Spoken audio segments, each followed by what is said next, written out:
Studio. Casino Matrix Progressive Jackpots are here. Where are you? Just drop in. Please play responsibly. 1-800-GAMBLER. Well, it was a quick one tonight, folks. I'm Kerry Crowley, wrapping things up here as we get you set for Dubs OT this evening. John Dickinson will take you the rest of the way here on KNBR tonight in just a moment. I do want to thank all of our callers this evening. Had a good show tonight. Had some spirited debates about, what you would change if you were a commissioner of a Big Three sport. And guess what, folks? We will have another show just like this one tomorrow night as the Warriors are in action against the Toronto Raptors. And so I want to thank Greg Silver and Raph for doing everything that they do behind the glass to make sure that this show could go off without a hitch. And want to thank, of course, all of you, the loyal listeners of SportsZone KNBR, for making this so much fun. If you have something to get off your chest tonight, make sure it is Warriors related, as Dubs OT is going to get going here in just a moment as the Warriors are putting on the finishing touches on a win over the New York Knicks at Madison Square Garden. That is tremendous news for this Warriors team. You got to win the front end of the back-to-back on this road trip. Of course, things get tougher on Sunday as they'll take on the Boston Celtics before returning home next Wednesday. So 2-0 to start this road trip, a very good start for the Warriors right now. And I believe that we have made the connection with John Dickinson. So with that, oh, no, we have not. We have not made that connection. So real quick, I will just run through this with you. The Warriors 110-99 winners over the New York Knicks. They improved to 31-27 on the season. Strong record away from home, now 15-12 on the road. Steph Curry got off to a really hot start. Just remember, the Warriors, I think, scored first 14 points of tonight's game. Curry finishes with 31, 8 of 18 from beyond the arc. Always loved the way that he shows up at Madison Square Garden. Moses Moody, more productive minutes in a start tonight. There's a great clip circulating out there on social media right now, the way that Moody shut down Knicks star Jalen Brunson this evening. So Jalen, really looking forward to hearing JD talk about that. Draymond, of course, strong game for him, 7 points, 10 rebounds, 6 assists. But the bottom line is the Warriors are beginning to make this run. And folks, it's not just the beginning of this run. They've played well for about a month plus now, and it's a team that I think a lot of you can really start to believe in. Steve Kerr was on the KNBR airwaves saying that this is a team that feels as though it can finish in the 6th slot in the Western Conference. It's a very crowded Western Conference right now. I think 1 through 10, the depth in the West is just absolutely incredible. You compare it to the depth in the East where things really start to fall off after the first 3 or 4 teams, and you just recognize what a gauntlet the play-in's going to be. So if the Warriors can do their part and avoid the play-in, that is going to be a really, really critical component of making this a more interesting season, because I think everyone has tempered expectations this year. No one is sitting here saying that the Warriors are likely to go to an NBA Finals or are likely to make an incredibly deep playoff run in a Western Conference that I just mentioned is absolutely stacked. But you find yourself out of the play-in, you win either as the 7 or the 8 seed, which I think are realistic goals for the Warriors right now, or you get to that 6 seed and you get a full series. I think you give yourself every opportunity to make this season a lot more fun and a lot more interesting. And so with the way that they've done it lately, Klay Thompson transitioning to the bench didn't play all that well tonight, but I think that there's just a path for this team to maybe surprise a few people. And that's what you love. The 49ers came into their 2023 season. They were dominant. They were a juggernaut from start to finish. And it's why people really acutely felt the heartbreak of losing in the Super Bowl, because we all saw how talented that team was. The San Francisco Giants last year wasn't much of a heartbreak at the end of the season because no one really expected them to be that great with the roster that they'd put forward. This Warriors team, if they can make a deep run, I think our expectations began to become tempered in December, January. Draymond Green out, Chris Paul out with an injury for a while. You just wait to see what is realistic for a team. And, you feel like by the middle of the season, things weren't necessarily clicking for the Warriors. It could be a playoff team at best. Now, I think that people are able to dream a little bit more about this squad, and that's what makes it very fun to watch and very fun to listen to when John Dickinson talks about the Dubs. So JD's coming up next. I'm Kerry Crowley signing off for SportsZone KNBR. Up next, Dubs OT here on KNBR 104.5 680, the sports leader. Dub Nation. Time for the real and inside story on Warriors basketball. Curry sidestep, Curry drive, Curry flip, Curry good! This is Dubs OT with John Dickinson on KNBR 104.5 and 6.8. Streaming live at twitch.tv/thesportsleader. And Josh Hart doing a good job on Steph. Pajemski puts it in and goes to the line. Look at Steph and Draymond Green. They're looking at Jalen Brunson. Jalen Brunson was on Pajemski, but he just turned his head. He was looking to help. Kuminga, another and one opportunity. He is just styling on him, smiling, laughing. This is what he does.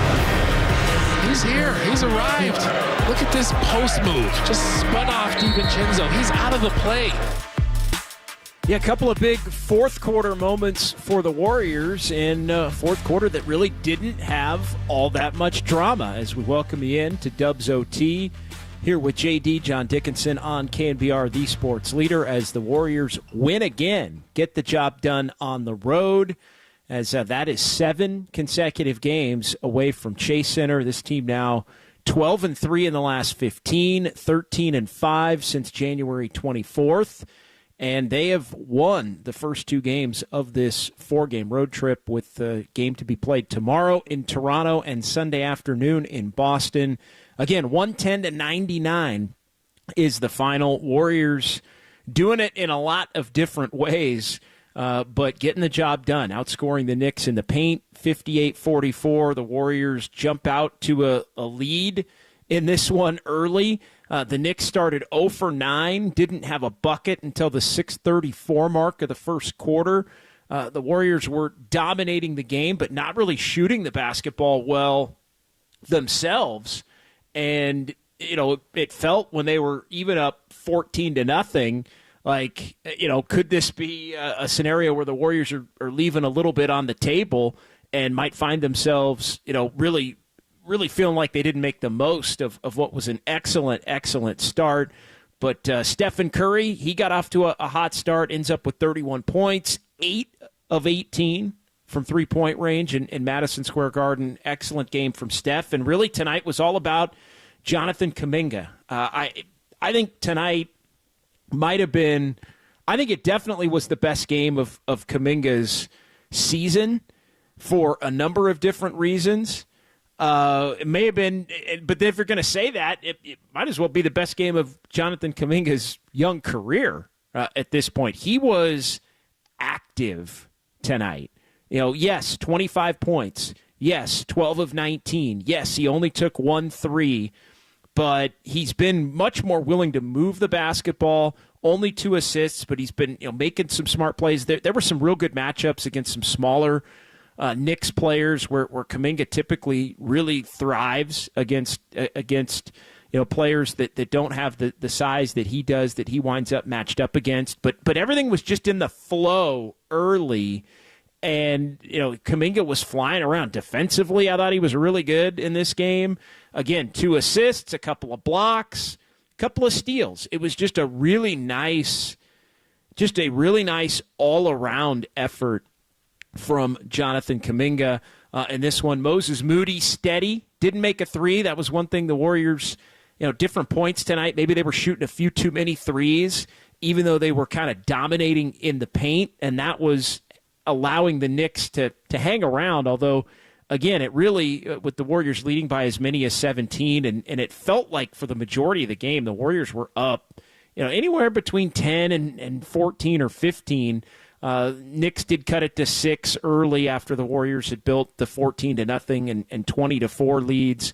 But some really nice defense against a pretty woeful Knicks offense. I know coming in, the Knicks are one of the higher-rated offensive teams in terms of offensive rating, but without Randall and without Anunoby, this team just didn't have enough firepower to be able to stick with the Warriors in this game if the Warriors were going to play a relatively solid defensive game. And the Warriors, I think, were beyond solid. Like, tonight was a night where the Warriors really did have an opportunity to go in there and throw their weight around a little bit.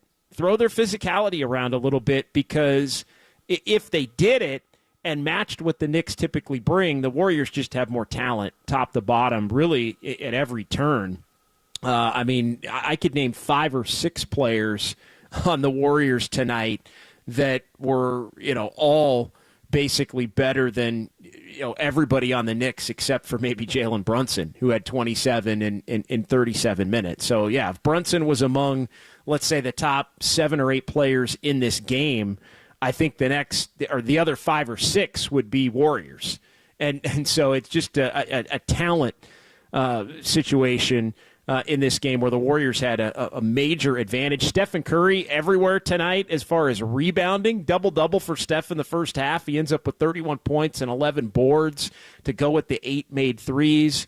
Tonight it was Brandon Podziemski playing with the bench group at the beginning of the second quarter, and another quality Chris Paul game in his second game back since the injury in January, on January the 5th. And Chris Paul, 11 and 4 and 6 assists and 3 more steals. Chris Paul's just been a steals machine here through the first couple of games back. 7 steals in 2 games for Chris Paul. Again, we talked about the Warriors maybe shooting a few too many threes, and the Knicks were hanging around. They got it again down to 6 right before the half. And the Warriors, though, never trailed in the first half and never trailed at all in this game. Comfortably ahead, 14-0, 20-4, up 9 at the half. And then the Warriors, despite a third quarter where it seemed like the Knicks were really trying to pick it up defensively, really trying to ramp up, get the crowd in the game, get the Warriors to bog down offensively, try and maybe get out and get in transition a little bit. But the Knicks just, 0 of 9 to start the game, 2 of 10 to start the third quarter. Warriors able to push the lead up to 17 on a couple of different instances, 69-52 and 71-54. But again, the Knicks able to cut it briefly late in the third down to 6. But I thought a key sequence, Kuminga had a tip late there in the third quarter, and then that final play in the third quarter with Kevon Looney on the inbounds pass, finding Klay Thompson for a bucket. And all of a sudden, even though the Warriors had pushed it up to 17 after it was a 9-point game, Knicks had cut it to 6. But the Warriors, with those final couple of buckets, win the quarter and end up plus 10 going to the fourth at 80-70. And then in the fourth quarter, again, the Knicks were able to get it to 6 and able to get it to 4. But I don't know about you. Maybe we can throw that out there off the top of the show. 808 KNBR. We'll bring in Greg Silver, get his initial thoughts on this game tonight and the road trip. I never really felt like the Knicks had enough to beat the Warriors. I know, it's 89-85. Steve Kerr's got to put the starters back in the game. The Knicks had cut it to 8, and Kerr called a timeout and didn't make any subs. And I'm sure there were people all across the Bay Area throwing things at their televisions as the Knicks continued to cut the lead. But Kerr stayed patient. The Knicks did cut it to 4. But for my eye, it never really felt like the Knicks. They were just too inefficient tonight. 36.8% shooting. They were 12 of 39 from 3, even though the Warriors only shot 31.1% from distance. The Knicks, not enough talent, not enough offense, not enough flow, not enough rhythm.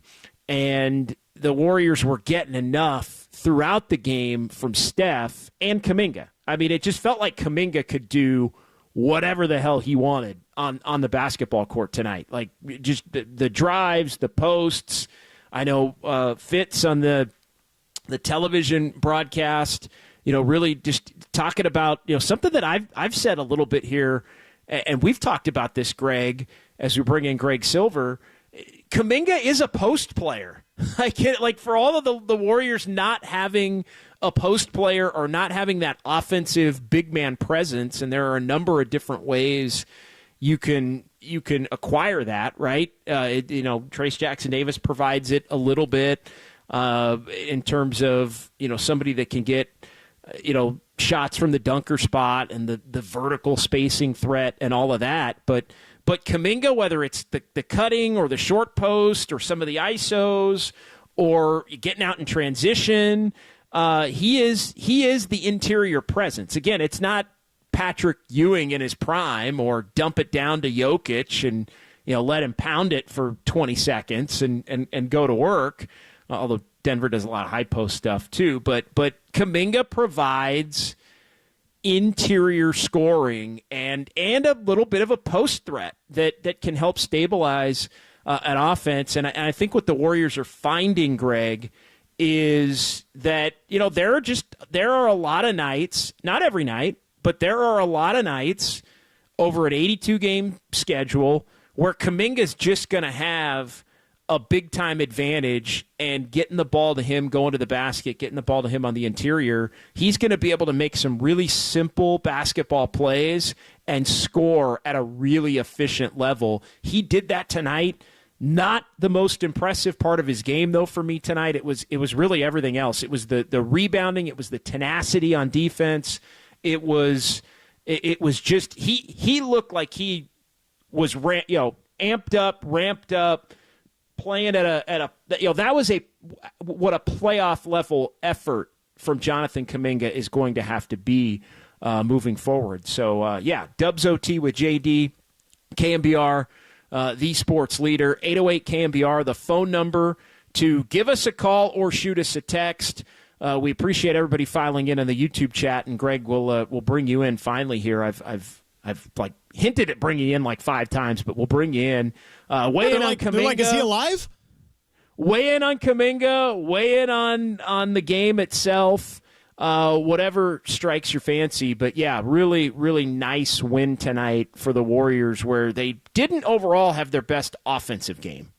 No, I mean, I wish that I had some disagreements with you for the sake of a balanced talk radio show, but I think you're hitting the nail fully on the head with just about everything you're saying, because I was texting you in the early third quarter, and I'm like, is this Kuminga's best game that he's ever had? Because I put this out on social media. Yes, the highlight plays and the flashy plays and the athleticism are nice, but I think that fans were so quick to fall in love with that aspect of Jonathan Kuminga.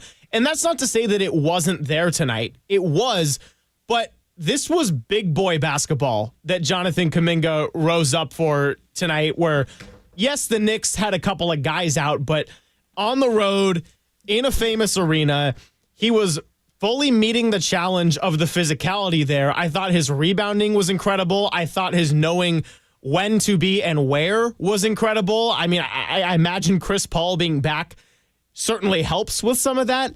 But overall, it was just an incredibly well-balanced and high IQ effort from Jonathan Kuminga tonight. And yes, I know that both of us, probably you more so, have been labeled as Jonathan Kuminga haters at times throughout his career.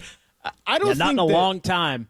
There hasn't been anybody in about 2 months that said that about me, about a month and a half. Well, I mean, that's good. And I think just to show, like, I was never a hater of Jonathan Kuminga, and I don't think you necessarily hated his game, but this was the type of game that we wanted to see out of Jonathan Kuminga before just having him get 30 minutes a night and sometimes not know what he was doing on defense at all. Or, yeah, he made a couple of nice dunks, but it's like you kind of killed the team overall in a back-and-forth game in a situation, and he not only didn't do that tonight, I think he elevated the team to a level that prevented them from blowing another 15-point lead and adding it to the list of 7 that we've already had to live with this year. Yeah, he was terrific in really all phases. I thought it was the most complete game that he played this year. Offensively, I think it's best when it's just his game is part of the flow. I thought tonight it was really part of the flow. I do think the Warriors are making a concerted effort to try and get the ball to Jonathan Kuminga, to get him engaged. I think they are at times when he's rolling a little bit, trying to maybe throw the ball down to him low and let him isolate a little bit. I think he maybe gets a little bit more engaged when he feels like they're going to him more than just that he's getting his in the context of everything. But all in all, I mean, on a big stage at Madison Square Garden, against an opponent where you have some advantages, right? Like this wasn't the full blown, like you weren't going up against Randall and Anunoby and those guys, and so you've got some advantages that you frankly need to be able to make stand up, and so for Kuminga to do that. I thought he was just excellent in this one. The 25 points on 12 and 19, but I don't think the points even really fully tell the story, even though he was the clear-cut number 2 option behind Stephen Curry, much like he had been really over the course of a good chunk here of the last 6 weeks, going back to the middle of January. So 808 KNBR is the number. The Golden State Lumber and Building Materials text line is open as well. We appreciate everybody who is filing in for Dubs OT with JD on YouTube and Twitch. We'll dive into the YouTube chat here between now and 9 o'clock, expanded edition of Dubs OT here with JD on the Sports Leader. But let's get it going on the phone lines. Got a couple of lines open if you want to join the conversation. We'll get our question of the night coming up here shortly. But let's get it rolling with Danny in Vancouver, who's up first here on Dubs OT on the Sports Leader. What's going on, Danny? Hey, good afternoon, gentlemen. Nice to talk to you as always. How are you? Yeah, doing very well tonight, man. Good Warriors win. They're getting it done on the road, and they're setting themselves up nicely, Danny, to have a shot to go win in Toronto, and then really set the stage for the Boston game on Sunday, which I think there's going to be a lot of eyeballs on that one in Boston, as there usually are with the national audience in play for that Sunday afternoon contest. I'm excited. Love your comments, you and Greg. Always great insight. You don't mind? I'll just my random thoughts. A little nervous at start because they seem to miss a lot of layups. In fact, I thought one of those games they were up 14-0. I thought they could have been up easily 20-22 points early and almost kill it. But then Upchuck guaranteed the Knicks were going to win, so I wasn't too nervous at the beginning. I didn't see that. We were blacked out of that feed here locally in the Bay Area, so I didn't see that Chuck guaranteed a Knicks win. Not only did he guarantee it, I think the Warriors were, they started off so hot. So, that's why he seems to be always wrong. So, just a couple things. Agree with J.K. I thought could have been one of his best games ever. I think he was very, very kind of polished and patient. I think that the unsung hero of the game was Moses Moody. I didn't think he shot well, but I thought his defense was incredible. I just thought he played so well. So that was great. Chris Paul played well. The only downside I thought was, and it was in the fourth, I thought Clay had some really, really stupid plays at the end. That one couple passes he threw away, I thought he was going to lose the game or really put him in jeopardy at the end. Fortunately, with the new system, they could sub him out. It's not an issue if he doesn't close or doesn't start. So that would be the only negative. But overall, really, really good win. Very exciting. And, we want to keep it rolling. Thanks, gentlemen. Appreciate you. Yeah, thanks, Danny. Danny in Vancouver checking in here on Dubs OT. Agree with the last point on Clay. As far as a couple of bad passes, couple of bad shots, but the Warriors could withstand it because you just take him out of the game. Like, he plays as normal, and he still played 27 minutes, which was right up there as much as just about any, although there was a balance tonight. I'm just looking at the minutes. Podziemski and Steph, 32 each. Kuminga played 30. Draymond had 27. It was Draymond, Clay, both had 27. Moody and Chris Paul had 25. So it was a real balanced attack in terms of the minutes and all of that. But yeah, now you don't. On another night, I think you may have been in trouble because you would have felt obligated to have to finish the game with Clay on a night where he wasn't playing well because he's Klay Thompson, and maybe you do find yourself where the Knicks don't just cut it to 6 or 4, but they crawl all the way back to tie the game or take the lead. Another great point, Moses Moody. Moses Moody was an unsung hero for the Warriors in this game tonight. Gets the start, plus 23. Moses Moody had the best plus-minus of anybody on the floor for the Warriors in this one. And just a real nice, didn't make threes, but did a lot of other little things well. And, rebounds, steals, assists. He played some good defense against Brunson. Moody plus 23 and 2 for 2 really in getting an opportunity here in these last two games with Andrew Wiggins out. And no doubt, I think a lot of people would believe what Danny said. I made the note, Warriors start 14-0, and it did feel like it could have been 22-0. It really did. They were up 20-4. It felt like it could have been 28-4. But it wasn't. The Warriors did miss a lot of layups tonight, did get a little three happy tonight, although the total number of turnovers was only 11. They did have some pretty bad, inopportune turnovers in terms of the timing. But all in all, you go to MSG, you're up 12 after one, you're up 9 at the break, you're up 10 going to the fourth, and you win by 11. It's a real, real nice win, despite the Knicks being a little shorthanded. New York 20-11 on the home floor at MSG this season. All right, 808 KNBR is the number. Let's keep it moving on the phone lines with Mark in Millbrae next here on the Sports Leader. What's going on tonight, Mark? Hey, what's up, man? Another great win tonight. I would have never thought the one thing, if you would have told me before the season, the Warriors would be better on the road than they are at home. Just really impressive right now. 7-game win streak on the road. Another game tonight where, you're playing a team that's, kind of struggling right now, but the Knicks are still a dangerous team. And I know it was kind of an inefficient game for both teams, but the way they really took it to them, starting that game off, really set the tone early. And really the Knicks were playing catch-up. And even when they made the run late in the second half, I just love the way that Curry, was playing in the Garden there, really took over the game there. As far as Kuminga goes, that was probably one of his best games. He was incredibly efficient. He's probably the best player on the offensive end of anybody on the floor tonight. Just love the way he was just attacking the Knicks. Really had them all out of sorts there. And just the way the Warriors locked down the Knicks there in the second half, even when they tried to make their runs, to clamp down defensively to hold them under 40% shooting again and really just put this game away was really excellent. I just love the way the mentality is right now, the way the Warriors are playing away on the road right now. And I just feel like when they step out there, they're more times than not, they're gonna win. So you're 2-0. You took care of 2 games. Obviously, the Wizards are a terrible team, but the Knicks, I think this was a true test tonight to see how they would take care of business, and they did. And I know tomorrow you're coming up a back-to-back Toronto. Even though the record's not good, they're a tough, gritty team. So I'm going to have another tough night, obviously, before the big showdown against Boston.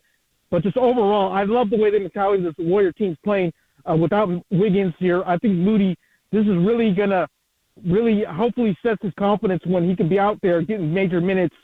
And he's the one guy we really need to see get going because we don't know what's going on with Wiggins, but Moody has really got to get himself more minutes. And I know he's left out of the rotation because of injury, but this is his chance now. We want to see him really shine now, and hopefully tonight is a stepping stone for him again.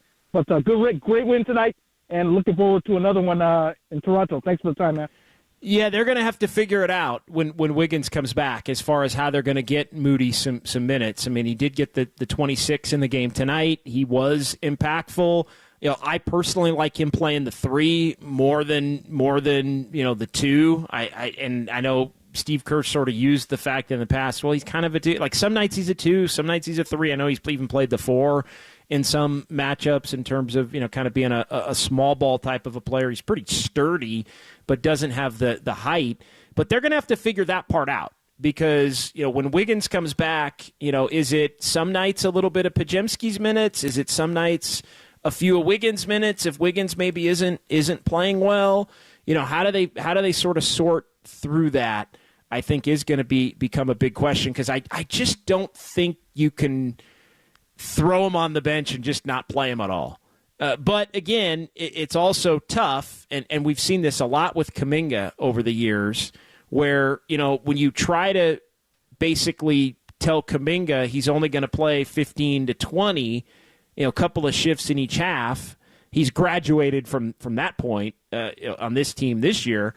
But when Kuminga would get opportunities to play 25 to 30, and then other players would come back, and he would go down in the pecking order, and it would be more of a 50. Like, he had a hard time fitting his game into the box of being able to be productive with lesser minutes, right? And so, Moody, and I think a lot of young players have the ability, it's tough for them. If Steve Kerr goes to Moody and says, hey, I'm going to give you 5 minutes in each half, and that's better than nothing, but Moody can't be really effective, then it's almost better. And again, we saw this with Kuminga last year and the first 2 years of his career. I'm not talking about this year, but we saw that with Kuminga the last couple of years where it was like, all right, if you give him those couple of shifts, he really wasn't effective, and it almost became better to not play him at all than to try to play him 5 or 6 minutes in each half because you had other players that were ahead of him in the pecking order. So the Moody thing is going to have to be something that the Warriors figure out how to keep him involved and keep him engaged and be able to use him. But yeah, better on the road than at home is strange, although true. I mean, you look at where the Warriors are at, and the records at 16-15 now home, and 15-12 away, and this team's hot, 7 in a row on the road. It's the best streak they've had in 5 years, and they are more buttoned up on the road. They just play more buttoned up. They've blown some games on the road in the fourth quarters. They've blown some games at home in the fourth quarters, but they do tend to play a more rugged game, a less loose game. I think at home they still get caught in believing that they have more margin for error than they do because they're at home and the crowd's into it, and they can get away with trying to be a little bit more flashy, take some bad shots, throw some riskier passes, maybe not compete defensively as consistently as they do on the road. Like, those are all things that can get you bit at home when you kind of think you're a certain level of team and you're really not that level. Like, the Warriors are still a very good team, but they have to bring it. If they don't bring it, they can lose to anybody. And it's hard because they are getting older, even with the infusion of some of the younger players. It's hard, I think, to be that max effort or close to max effort team every single night. At home, you feel like you can let down. Other teams come in, they still see Warriors across the front of the jersey, the logo with the Bay Bridge and all of that, and they give you the best effort, and the Warriors just kind of are trying to win the game on 16 to 20 good minutes, and we've seen that for the most part hasn't been good enough. All right, 808 KNBR is the number. Drew Down, I want to give you some time, so we're going to get to you after this quick short break. We'll dive into the YouTube chat as well. Question of the night coming up for social media and for people that want to call in.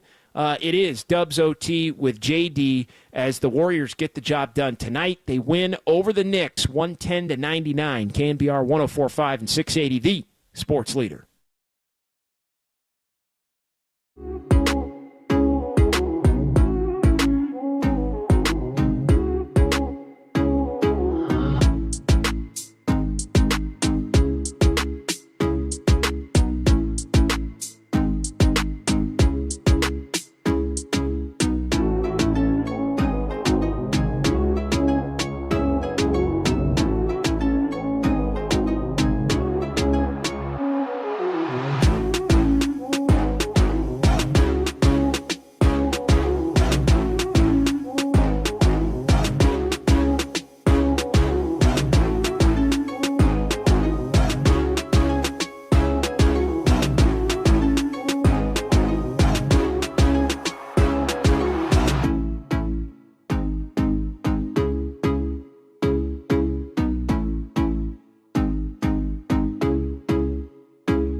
KNBR. And this is Dubs OT with John Dickinson. Streaming live on YouTube at KNBR 1045. Steph on a relocate. He lets Hart fly by, and he's buried his second three. On that relocate, Kuminga sent that pin-in screen. Didn't try to do too much. Just make Steph's guy go around him. The game, Kuminga, what a rebound on the DiVincenzo miss. Curry turns, fires a three, and got it. Steph an open three. He got it! 31 with 8 threes in the Garden. He's comfortable from three-point range. That's split action. He gets any type of separation. That release is lightning quick. All right, welcome back. It is Dubs OT with JD here on KNBR, the sports leader. A montage of highlights with a little Hall & Oates. How about that? Greg Silver playing the tunes here tonight on the sports leader. Happy Leap Day, everybody, by the way. Big fan of Leap Day. Second time, by the way, in all time that the Warriors and Knicks played on Leap Day. I saw that in the pregame notes, Greg, in the things that only interest me category.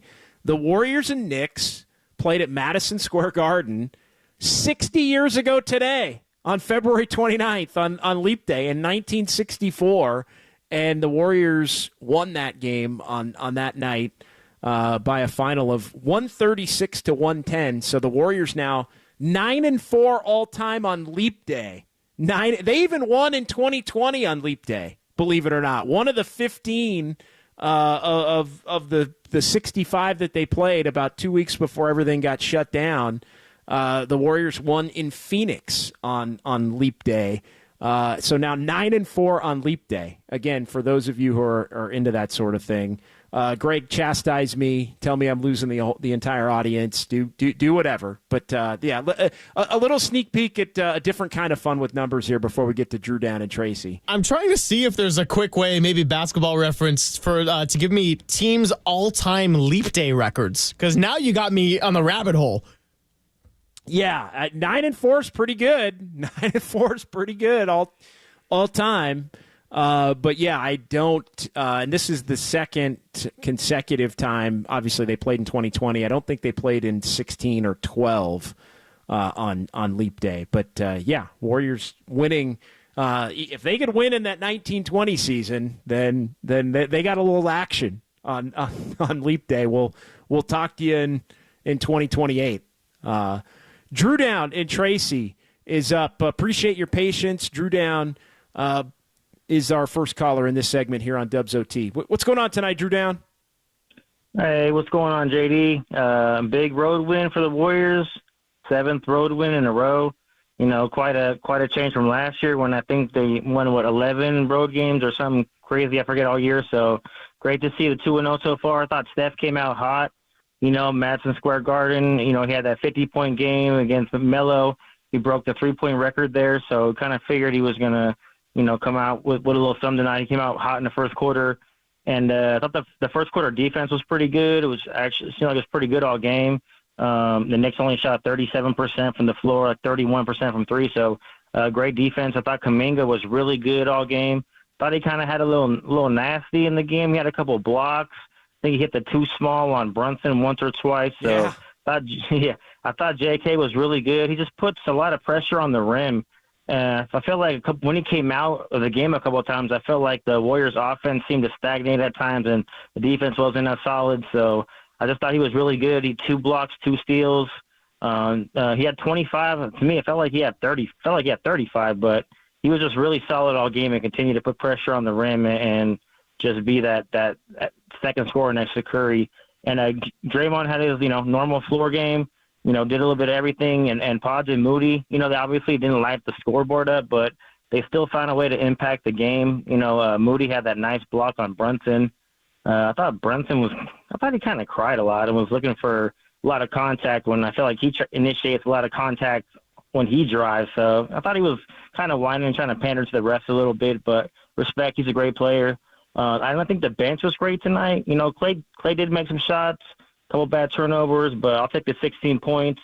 And, when Chris Paul and Podge are out there, especially in the fourth quarter, I don't understand why Pods was bringing up the ball a couple of times. We had some turnovers. If Chris Paul's in the game, he should be handling the ball, in my opinion. That's why we have him.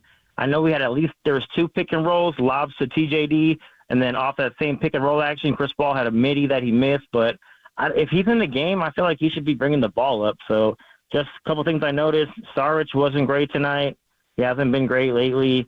So I don't know, maybe they try to give Santos some minutes, but I feel like Kerr's going to stick with Saric. But other than that, it was kind of a scary fourth quarter. They pulled it off, and we'll see if they can steal a win in Toronto tomorrow night. Thank you. Yeah, appreciate it, Drew Down. I think a couple of things, a lot to get to there. At 808 KNBR is the number as well to give us a call or shoot us a text here. Dubs OT with JD on the Sports Leader. We got a couple of lines open. We're going to keep this thing going all the way up until just about 9 o'clock. So everybody watching on YouTube and Twitch as well, we're just getting this thing started here as we tipped it off right around 7 o'clock here as the Warriors beat the Knicks 110-99, the final at Madison Square Garden. Saric did struggle, and Saric has struggled, and it's really 2 games in a row for Saric. I know Steve Kerr's trying to give the benefit of the doubt to the Chris Paul-Saric connection. I think the answer isn't even necessarily give Guy Santos minutes. I think the answer might be a few more minutes for Kuminga. Like, if you're looking for ways to get, I think the answer could be a few more minutes for GP2. GP2 only played 9 minutes tonight. Tonight was a night where he just didn't really have it as much in this game. I also think you could maybe get away with trying to play a little bit of Moses Moody at times, but then you're a little small depending upon the lineup. But I think maybe playing Saric only played 11 minutes also. So again, it's not like Saric is playing a lot for somebody that's struggling. But yeah, he's struggling, and I've said it every night, Greg. I don't think that Saric is guaranteed to be in a playoff rotation. I really don't. I think it's matchup dependent. I think it's opponent specific. And, if the Warriors were playing an elimination game tomorrow night, I don't think that Saric is playing well enough to where he would be automatic that he's just going to get those 10, 11 minutes even. Yeah, this is an interesting one because I was discussing this with our guy Danny Dunn in the studio a little bit earlier, and I do think when you look at guys like a Nemanja Bjelica, and not saying they're the same exact player, but when you kind of look at the history of Steve Kerr and how he's done his playoff rotations, I think he's actually done a very good job, and he's done a nice job of having many different guys ready. So depending on who the opponent is, I wouldn't be surprised if you see Saric out there in some spot minutes. Now, granted, it would be in a Chris Paul unit. I think it's pretty safe to say that. I wouldn't be completely surprised if you saw Saric get some spot minutes out in a playoff series. I don't think it would be more than 10 at any given night, but I don't know. Like, Warriors have kind of done a lot of weird lineup things, from starting Nick Young to giving Ian Clark some good run during this dynasty, so I wouldn't put it past them to use Saric. No, I look again. I don't think it's. I'm just saying it's not a lock. That's and I think it's matchup specific. But I think there are a few players that could find themselves in that kind of a position. What'd you think of the bench tonight? I thought whatever. You're not going to get a great bench performance. Clay for being 6 of 16. And really, taking a lot of shots, and I'm looking at, he only had 2 turnovers. It felt like he had more than 2 turnovers. That's why I wanted to make sure I double checked. But he did make some big shots, right? I mean, he still made 4 threes out of 10, which the Warriors really needed on a night where they wind up only making 14 out of 45 overall. So I think because the defensive effort was at the level that it was, the Warriors could get away with maybe having a less efficient overall offensive game other than basically Steph and Kuminga. But they had some timely makes, whether it was a putback here or a three-pointer there. Steph was tremendous down the stretch, hitting a couple of the knockout threes to prevent the Knicks from really having action when they had cut it to 4. But, it's not every part of your game is going to be perfect every single night. And, tonight, the bench wasn't quite as good. For as physical as the game was, the Warriors only had 11 total turnovers. They were 8 of 16 at the free throw line and were able to overcome that. Well, why did the Warriors win this game? Well, their defense, but it was the points in the paint. I mean, 58-44, that's the advantage, plus 14 in the paint. Warriors also did still have a plus 6 advantage in terms of 3-point makes, though neither team shot it well. But they won this game in the paint. They won this game by basically having Jonathan Kuminga dominate the paint for the most part. I got you now. Just going through some of our sound document. I know I'm jumping ahead on the segments. No, that's okay. If you need a minute, I could dive into the YouTube chat here. Appreciate everybody watching on YouTube and Twitch. I think this would be a good chance to update everyone that just as a nice little tease, we are going to have some pretty good pickings to go through on the sound. We have a good variety. We had Draymond Green from the court. Steve Kerr had a press conference. Jonathan Kuminga spoke. I anticipate we're going to get more soon. So not always the case. Like the last game against the Wizards, not a ton of post game, really. It was mostly just Steve Kerr and then who was it from the court? Klay Thompson. And so we're getting some good faces tonight. I'm excited. Nice. Well, no, that's good. We're happy to have it. Sounds of Silver coming up at some point here, maybe about 8:30. We're still trying to figure things out. We got the expanded Dubs OT show with the earlier game here on KNBR, the sports leader. So 808 KNBR is the number to give us a call or shoot us a text here as the Warriors get the job done tonight. 7th straight road win. They're 13-5 since January 24th. They're 12-3 in the last 15. Let's go ahead and throw out our question of the night, Greg, assuming that you've got that ready to roll. Tonight, I thought, was Jonathan Kuminga's best game of the season. I think you could make a case it was the best game of his career, but let's keep it to this season. And, Greg, I know you ran through 4 options, right? You've got 4 options of Jonathan Kuminga games, including tonight, where Kuminga scores 25 points with 8 boards, 2 assists, 2 blocks, 2 steals, and was just tenacious in helping the Warriors, along with Steph Curry, to the win in New York. We also have the Stephen Curry game winner night before the Super Bowl game for Kuminga, one of his better games of the season against the Suns, February 10th at Chase. 21 points, 5 boards, 2 assists in that one for Jonathan Kuminga on 9 of 18. He was 12 of 19 tonight. So the Phoenix game was the other one. Also, Kuminga's 11 for 11 game against Atlanta. That was the first game back after the tragic passing of Coach Decky at Chase as well. 11 for 11. Kuminga 25 and 9 in that one, and he also had a couple of assists, a couple of blocks, and a couple of steals in that one. So that's I think probably the number 2, at least would be on my list. And we threw in the overtime victory against the Celtics, where Kuminga had 17-7, a couple of assists, and a couple of steals, playing 34 minutes in the Warriors' comeback win against the Celtics at Chase. That was on December the 19th. So that is now up on Twitter and Threads. Was tonight Jonathan Kuminga's best game of the year, but again, you can pick from which you think Jonathan Kuminga's best games of the year were. Tonight against the Knicks, February 10th against the Suns, January 24th, 11 for 11 against Atlanta, or December the 19th against Boston. And you said your number 2, won. JD, was the Atlanta game? It was the Atlanta game because it was he didn't attempt a 3. And he almost got through the whole game and didn't attempt a 3 tonight. There was one late that the Knicks basically dared him to shoot. He took it. But, yeah, he was 11 for 11, 25 points.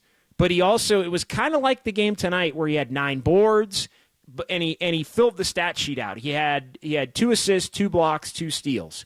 You look at tonight, he had 8 boards, 25 points, 2 assists, 2 blocks, 2 steals. Now he was efficient enough, 63%, but 12 of 19 tonight. He was 11 of 11 in that one. Yeah, that's my number 2.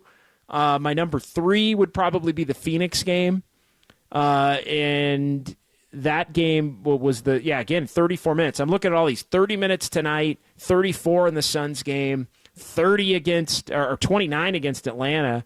And then he had 34 in the game against Boston. Probably recency bias, but I'm putting the game against Boston, I think, as the 4th one. I think I would put the game against Phoenix as probably the 3rd one. But those 3 in particular, excellent Jonathan Kuminga games, Greg. I would probably switch 2 and 3, and otherwise agree with your rankings. I think tonight I would put it number 1, and if we're going to talk recency bias, I'm truly just going with most recent to least recent. But the reason I put Phoenix, and maybe part of it has to do with the fact that I was fortunate enough to be in the building and got to see it live. I think when you look at the kind of atmosphere that was in the arena and how in the second half it really turned into a playoff-like atmosphere, and you're going against Kevin Durant and Devin Booker and Bradley Beal, and it's a heated game, and Draymond was so fired up, but not too much over the line to where he was going to get in trouble or anything. I thought Jonathan Kuminga just was so composed in that game, and I was really proud of how he handled a big moment. So I think just with those factors, I would probably put it second to tonight. Tonight, though, was the only road game on the list. Everything else was at Chase. Yeah, and he has had some good road games, which is interesting that we ended up plucking those out. I know he's had some pretty good road games as well. But yeah, it does seem like the crowd when the crowd gets into it, he kind of vibes on it. I do think he vibes on the bigger stages, to be honest. When he knows he's going to get a lot of run. Now, he was not a good playoff player last year, at all. As we've laid out a lot in Sacramento, but I think in the regular season, he's been somebody that look, everybody wants him to. He may be the Warriors' 2nd most popular player right now, and maybe I'm making too much of it, but after Steph, he may be the most popular one. Klay's fallen out of favor. Everybody that's been a Warrior fan for a long time obviously has their favorites among the big 3 and others. But I got to believe that Kuminga is probably the 2nd most popular player. Maybe still Draymond a little bit, but Draymond's just so polarizing with the suspensions and the missing time. As great a player as he still is. And, man, has he been terrific. Draymond Green has showed you over the course of, the time that he's been back, basically since January 15th, he's showed why it was always about availability and never about production. And he's shown a lot of people who are very quick when Draymond finds himself in trouble to just run off at the mouth and start trying to run him out of town. Draymond's showing all of them that it's just that they just don't know what the hell they're talking about, frankly. And so, tonight wasn't Draymond's best game, but I still think Draymond's a pretty popular player, to kind of relate it back to that. But I think, when you look at it, Kuminga's pretty popular right now, Greg. He's pretty popular. Yeah, I think he's borderline the most popular player sometimes. He's not more popular. He's not, but we're drawing the line there. But he does certainly generate a very strong emotional reaction. Steph is not as polarizing of a player because he's Steph Curry. No doubt. No doubt. I think that's, Steph has... I think we can have a conversation about who it is beyond Steph Curry at this point in time. But, yeah, Kuminga was just terrific tonight. So make sure you vote. I have voted on Twitter and Threads. Before we get back to the phones here, we'll pause as well for the top of the hour. 808 KNBR. back to the phones for Mitch in New Jersey, joining us here on The Sports Leader. Mitch, how are you, my friend? You are one of my good friends from my previous radio life. Thanks for chiming in tonight. Well, thanks for taking the call. Nice to talk to you. You sound just as good over here as over there. Glad you're working and all. Oh, yeah. Like the Clippers, you guys got 4 Hall of Famers. Kuminga is definitely going to earn his starting job, so now it's his. I don't have to worry about that, looking over his back. But if Moody was to live up to his potential, you're going to have 2 guys. How many teams can say this? 2 guys, Hall of Famers off the bench in Clay and Chris Paul. I think they can accept their role. The Warriors and the Lakers, they could be pretty dangerous, especially with this playing stuff. It's almost like they've increased the college basketball to 68 teams. I'm trying to get used to this playing role. I mean, it gives an opportunity for teams on the border, and you're not in the top 6 yet, but you guys can make noise. You have the talent, that's for sure. Thanks, Mitch. Appreciate you. Thanks for letting me talk. Yeah, man. Have a good night, Mitch in New Jersey, a former regular again, Greg, in my previous life. So appreciate everybody hopping over and joining me here for Dubs OT on KNBR, the Sports Leader. Warriors win tonight, 110-99. There is just so much more clarity now with everything. It's amazing how, we started this show on November 30th. And it's just amazing how the pieces didn't fit a lot of the nights. And there would be individual performances, Greg, where certain players would play well, other players wouldn't. But even on nights where players would play well, and Kuminga was a big part. Like, even the nights where Kuminga would play well, it still was like, well, if you're going to play him, then you can't play this. And it didn't fit together. If you're going to play Pajemski, then what's going to happen with Clay and what's going to happen with Chris Paul? And it just, over the last month and a half, there's just a clarity now. It's, all right, Chris Paul's going to come off the bench. Maybe he finishes. Klay Thompson's going to come off the bench. He's accepting it. Maybe he doesn't love it, but he's accepting it. He may finish, he may not. GP2's going to be an effective but limited player. Trace Jackson-Davis and Saric are getting their run every night. Kuminga's the starting 4. Draymond's the starting 5. So now they're not... Kuminga being out there isn't you're not being forced to play Draymond at the 4, which screws up your 5 minutes. Kuminga playing the 4 opens up minutes at the 3. It's all kind of fallen into place in terms of the rotation and the minutes, and there's just a lot more order to it, which has allowed the Warriors to thrive in a big time way. We'll get Greg's thoughts on that coming up here. We also have Ben in Santa Rosa, who's going to join the conversation. We're going to take a quick time out. We'll come back. A lot of people in the YouTube chat. It's Dubs OT with JD. 110-99 the final. Warriors beat the Knicks. It's KNBR 104.5 and 680 the Sports Leader.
Live from downtown. Hurry, way downtown. Bang!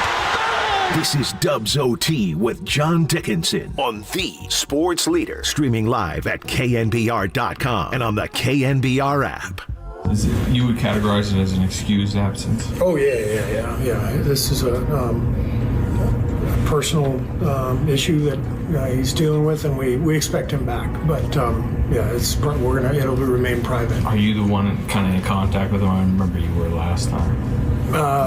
Rick has been in touch with him. I have too. Like I said, we expect him back. And sooner, is there any clarity? Okay. Not sure. Yeah. Okay. All right, so the last part there, Anthony Slater, The Athletic, his pregame exchange with Steve Kerr, addressing Andrew Wiggins and the personal issue that he's dealing with. Rick Celebrini, the director of player performance and lead of the training staff. So he would be in touch with Rick basically to make sure he's keeping his conditioning up during the time that he's away. So yeah, it does. At least it has started to feel a little bit like last year with Wiggins mid-February a year ago, late February, taking some personal time. It doesn't sound like, although, again, I mean, Slater tried to put some semblance of a timeline on it with Steve Kerr, and Kerr wasn't going there as far as not knowing, although they do expect him to come back. It doesn't seem, from kind of reading the tea leaves, like this is a month or 2 month kind of an absence. It seems to me it's more of a days to a week plus kind of an absence. But again, nobody truly knows what's going on, and the Warriors were able to keep it pretty private last year, and they've kept it pretty private to this point. So you just wish Andrew Wiggins all the best. Let's get to Ben in Santa Rosa as we welcome you back here. Dubs OT with JD. Warriors beat the Knicks 110-99. I know Ben in Santa Rosa wanted to talk about Wiggins. What's on your mind tonight, Ben? How you doing, JD? Good. Doing well. Good. Yeah, hey, before I get into the Wiggins topic, I just wanted to mention that I look forward to Tim Roy getting back. I've listened to hoops all over the country. I traveled a lot back in the day. And this is not a home-biased opinion, but I truly believe that Tim and Tom are the two best NBA radio guys that there are. And I mean that because the one thing they have that almost no other tandem has is a sense of humor. And those guys constantly are cracking me up because they don't take things, well, sometimes Tim does get a little emotional about maybe not the best officiating. But sure. Those two guys. Ben, I've known Tim a long time, and obviously Tom here at KNBR is one of the best. I agree with you wholeheartedly on Tim. Tim's excellent, and yeah, like you said, I grew up listening to Tim. I grew up in Sacramento when Tim, before he got the Warriors job, was the backup play-by-play guy in Sacramento, and I know he was in Phoenix before that and all that. But no, he's terrific, and Tom obviously is excellent as well. What did you want to get into about Wiggins? Well, listen, I don't want to come across as hopefully being not sensitive to whatever the man is going through in his life. But the one point I want to make, when this happened last year, it didn't bother me really.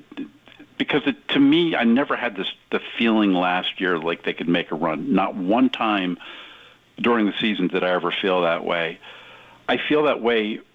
I feel a little more that way now. I mean, I don't think they can beat Denver in a 7-game series, but we don't know where they're going to be in a few months. I mean, this team may really start to gel, right? The thing that bothers me a little bit, JD, is, and you know this, in the real world, the working world, the blue-collar world, we all have problems in life we have to deal with. We all do. I mean, we have family issues. We have aging parents. We have kids that go awry, divorce. We don't have the option of going to our boss and say, hey, can I have a couple months off? I'm going through this thing. It just, I don't know. It just seems like this time, to me anyway, just, being a fan of the team and seeing what they're trying to do, it just, I don't know. I'm not going to say it's unacceptable from a fan's point of view, but it just bothers me a little more that these athletes get this type of treatment, especially when they're making the money they do.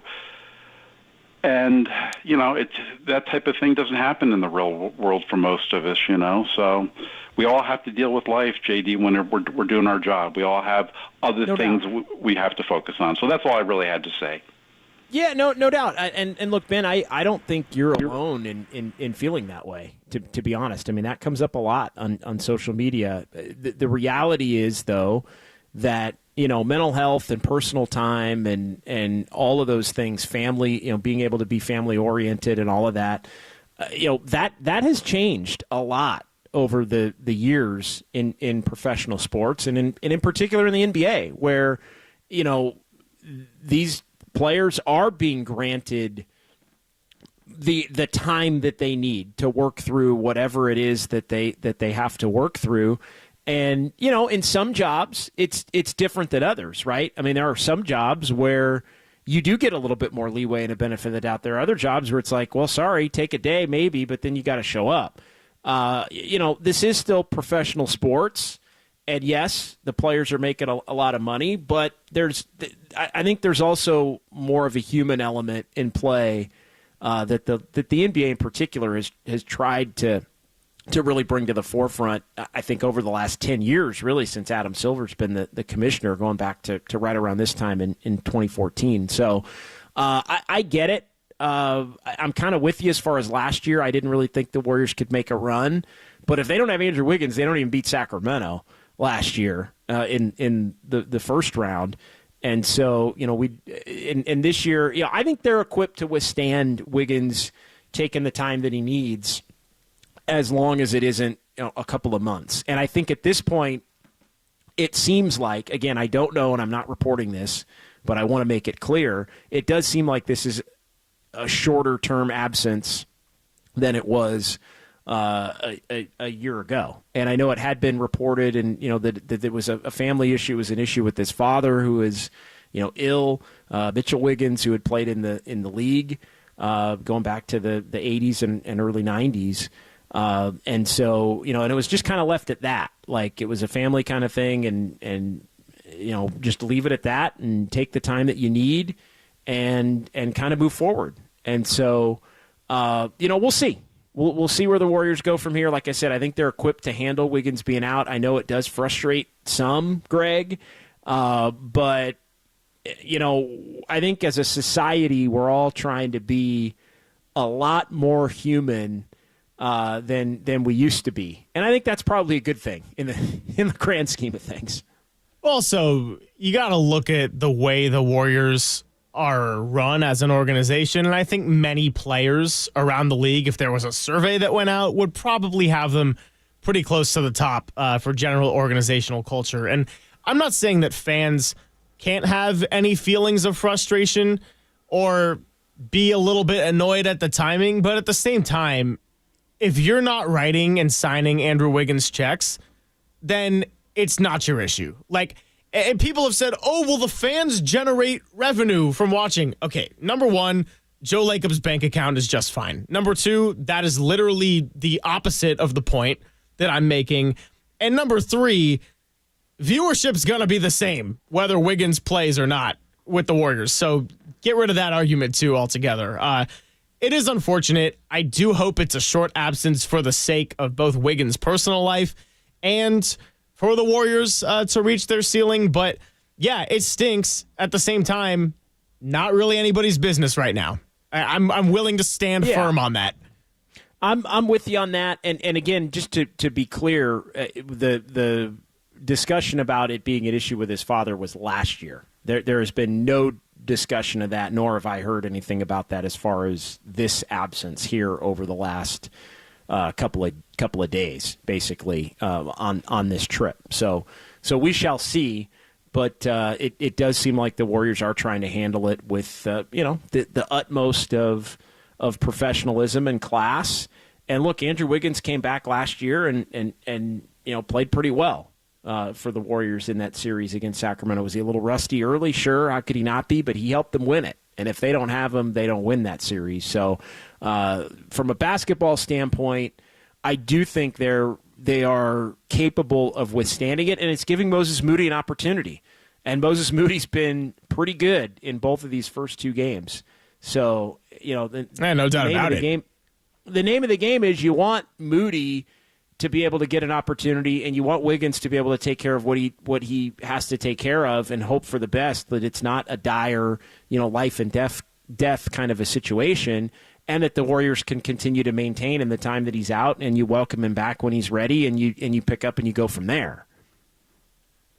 Yeah, 100%. And I think that if we're going to talk about the fan perspective again, be happy that Moses Moody is getting an opportunity and he's making the most of it, because it is unfortunate whatever is keeping Wiggins out right now. But Moses Moody fell into a terrible trap the last time he would have gotten a chance, because he strained his calf and then got put back to the bench and he was sidelined and then kind of left out of the loop. And Steve Kerr was very upfront about that, saying, no, he hasn't necessarily done anything wrong, but you can only play so many guys. Now the door opens. Not only has he gotten to play, he's gotten to start both games. And tonight, defensively especially, I mean, him and Kuminga, the chemistry they were showing together, both on defense and offense, I thought was a great sight. So as far as the Wiggins situation goes, I would just take the Moody positive away from that and kind of let that be the light in whatever this questionable and hopefully not too dark situation is. Let's go to Bob in Saratoga next here on The Sports Leader. It's Dubs OT with JD here on a Thursday night. Bob, how are you doing tonight? What's on your mind? Well, you just covered the answer I was going to give about these younger players need more experience, and having Moody and Kuminga getting more experience is a real blessing, and it gives us more bench, and so you're right on with that one. The other thing is we're so fortunate to have the best coach in the NBA and to have the best owner who's willing to spend over the salary limit. So I have a lot of faith in our coach is going to play these guys at the right time. The one suggestion I have, which I think I know he already knows, is when you know that Clay is not on, then you should have more bench time. When he's on, leave him in. And I hope they follow that, because you know by the first or at least second quarter that he's on tonight or he's way off, especially on his threes. And then on top of all that, we should be very encouraged that we have the best owner, not only in basketball in the Bay Area, but in the 49ers are willing to spend over the salary cap and bring all the best players back. And that's all very important. It's the Giants that let us down because the owners aren't willing to have us more than one good starting pitcher. And I hope they pull in one more soon, or we're going to have a bad season. So thanks for listening. Yeah. Thanks, Bob. Appreciate that little Giants conversation. Yeah, their starting rotation could be in a messy situation with a couple of the injuries. But as Bob Melvin was asked today, as I just transitioned for about 20 seconds into some Giants talk, as Bob Melvin was asked today, hey, there's some starting pitchers available, and I think Bob said something to the effect of, "No, really?" Anyway, but yeah, no, the Giants could use another front end starting pitcher. I don't think there's much doubt about it. And yeah, as far as Clay, that's the thing. They're more willing now, the Warriors are, to bench Clay or not play him quite as much if he's not shooting it well. And I think that's been a huge part of the Warriors. Like it goes back to all the pieces falling into place. It goes back to Podziemski over an extended period had proved himself to be a more productive player.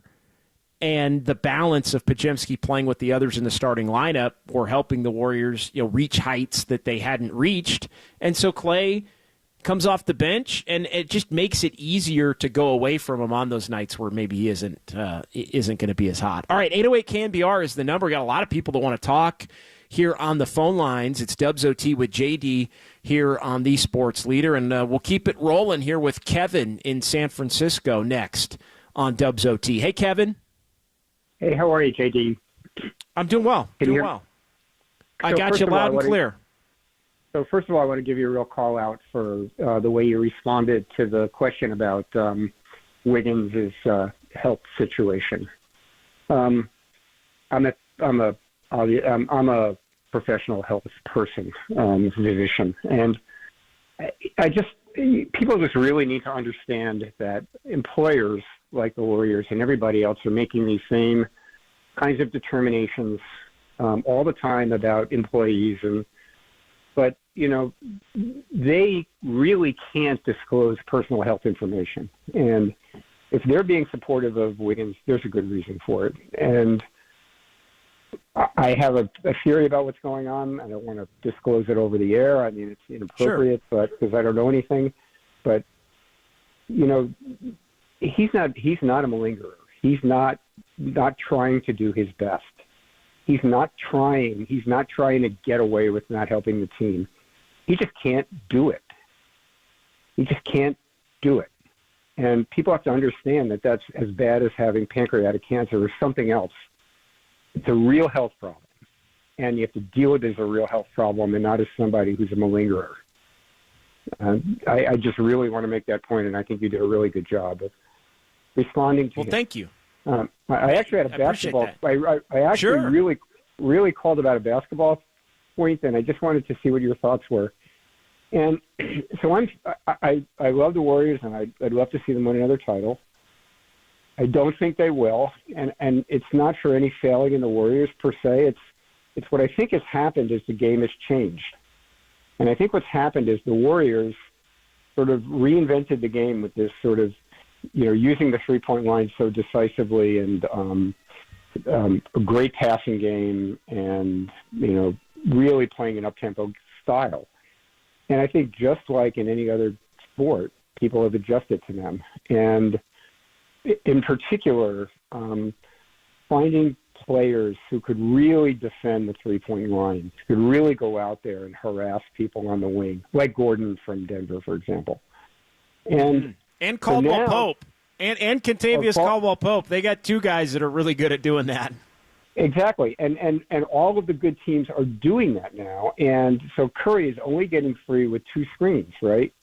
And the problem is if you don't have a sort of mid-range game or an inside game or an inside-out game, and you're completely dependent on the three and freeing up, your shooters, you're not going to win. And if you look at these teams that are sort of doing both, you've got 7-1 guys like Chet Holmgren in Oklahoma City, and you've got Porzingis.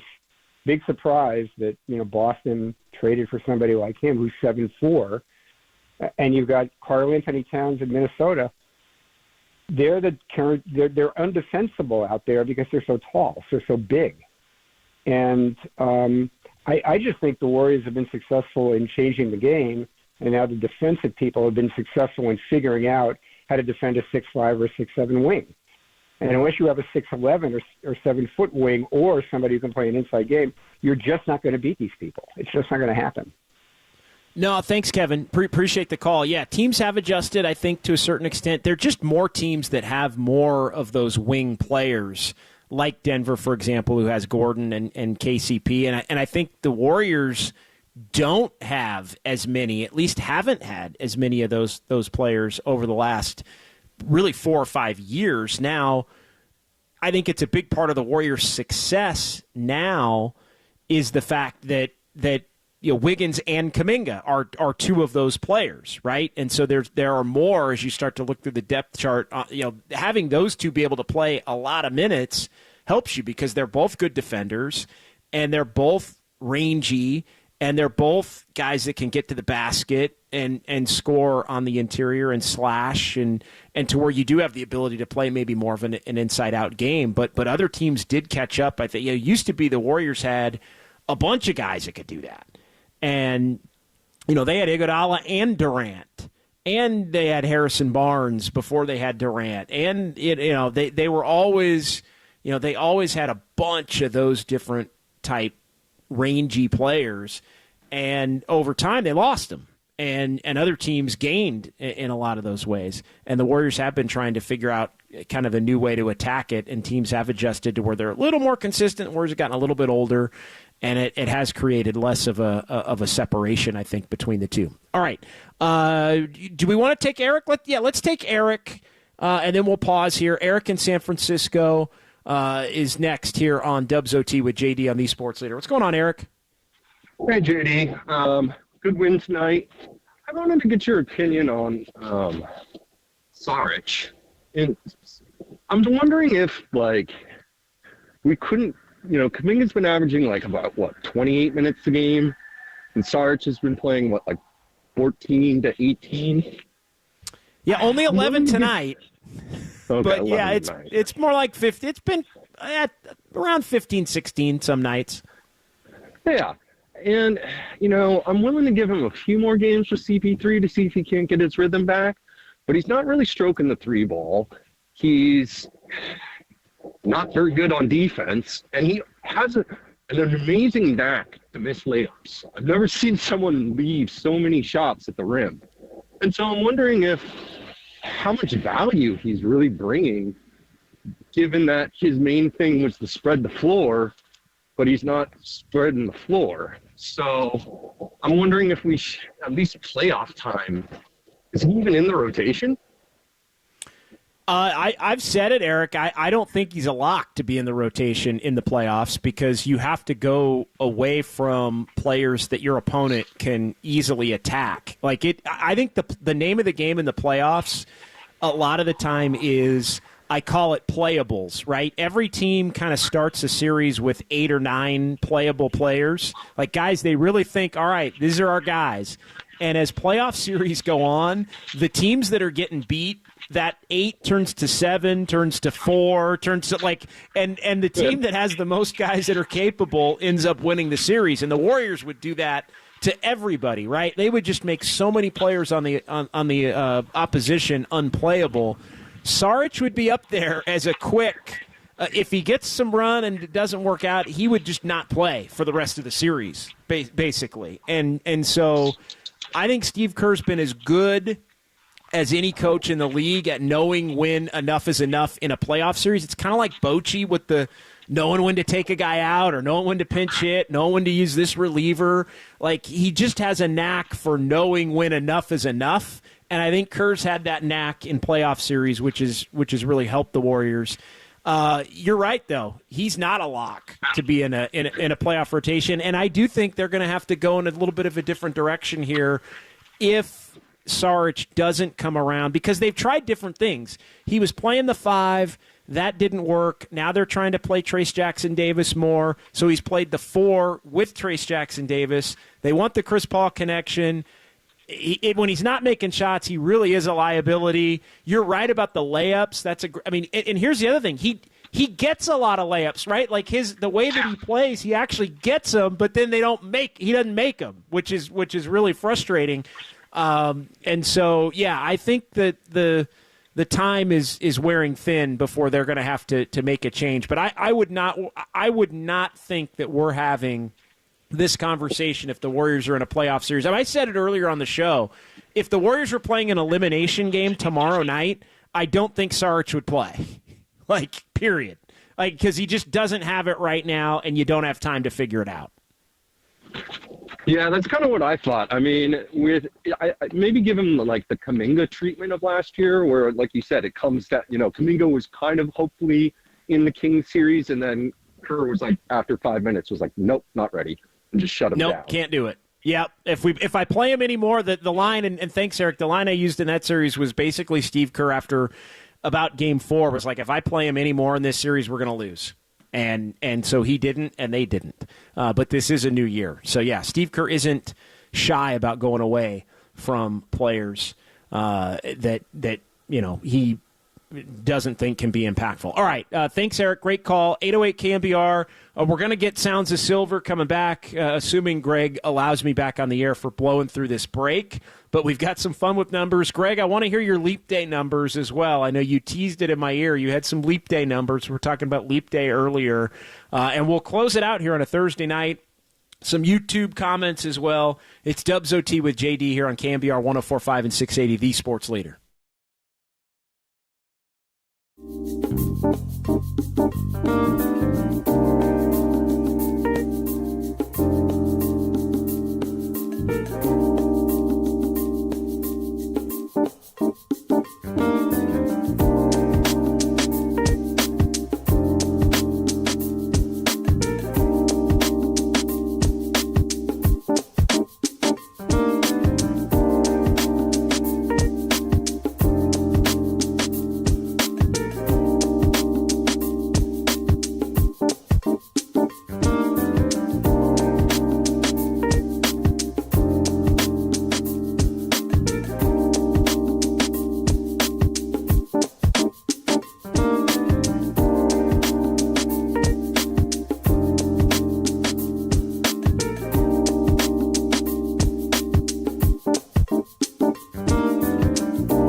Did you hear something? Yeah, like a swoosh.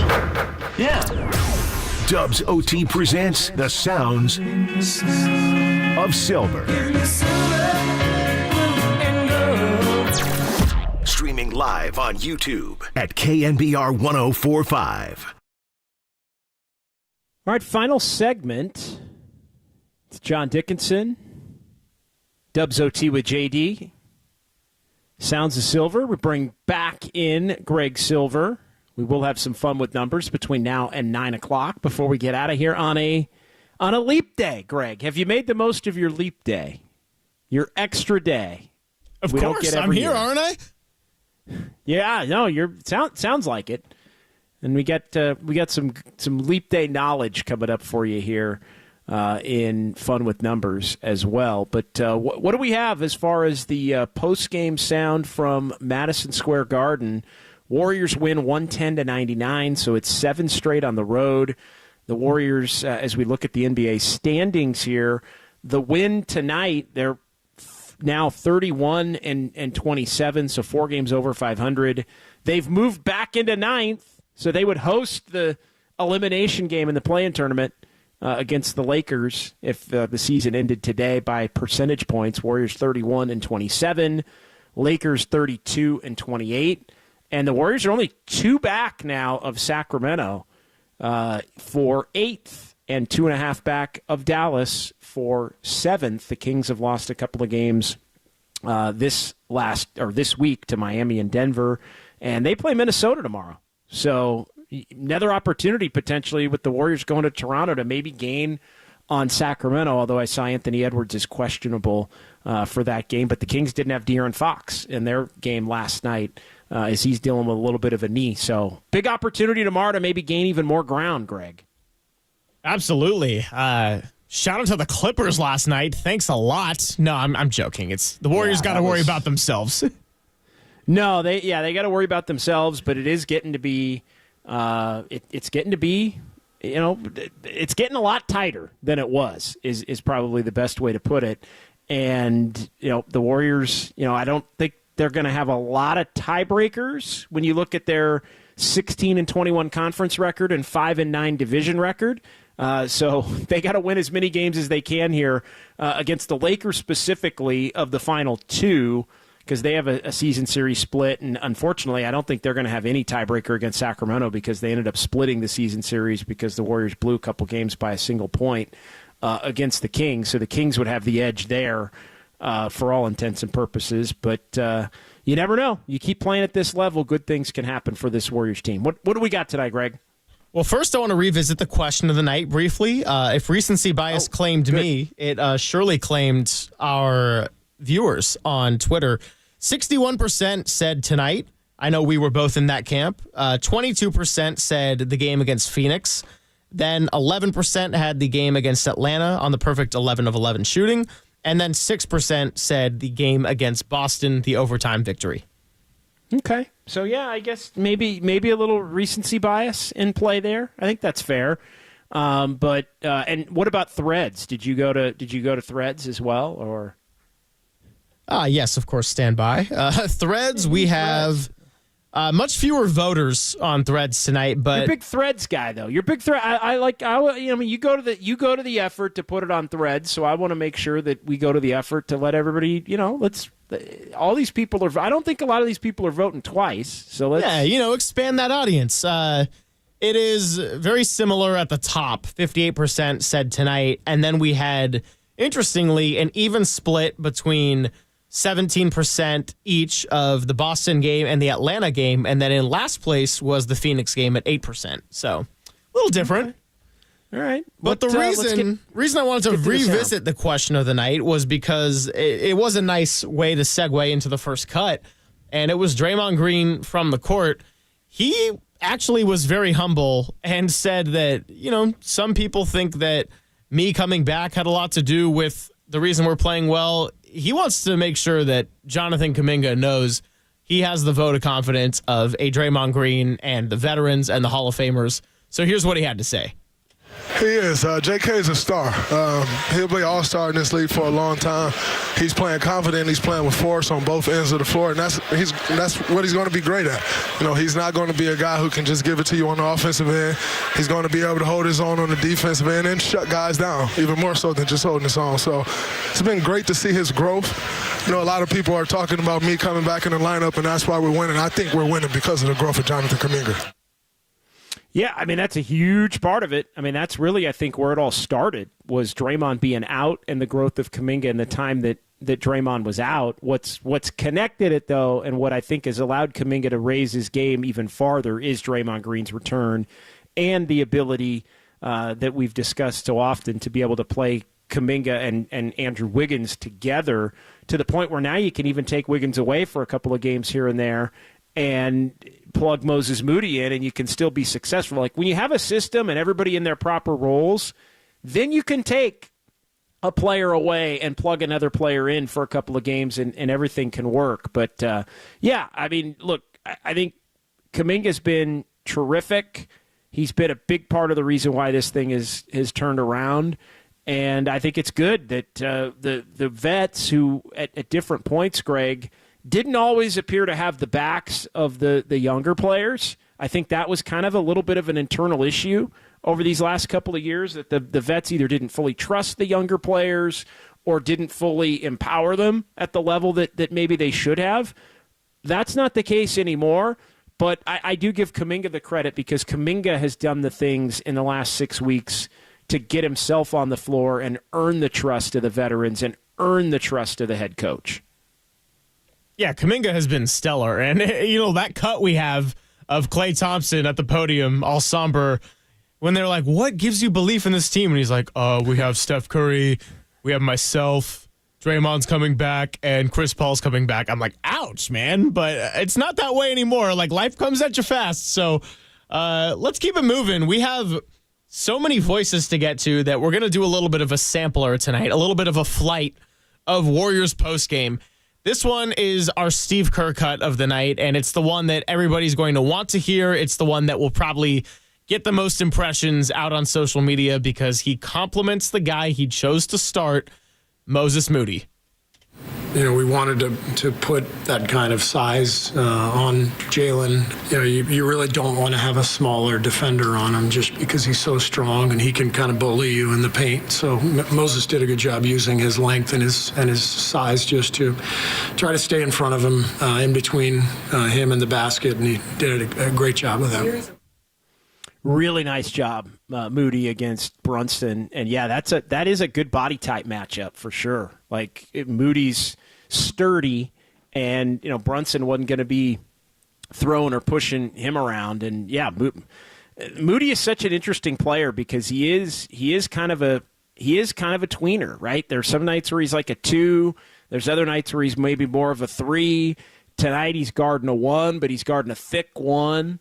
And so, his ability to be steady, like I think in some ways he's the perfect type of a player to be able to fill in when a guy like Andrew Wiggins is out for a period of time, as it appears Wiggins is, has been and is probably going to be here moving forward, because he just has a real high floor. And tonight I thought he played better than the high floor, even without shooting the basketball all that well. When you look up and, 3 of 9, 0 of 5 from 3, but he was a game high plus 23, which means he was out there being a positive contributor with a group that was out there, positively contributing. So really nice night for Moses Moody.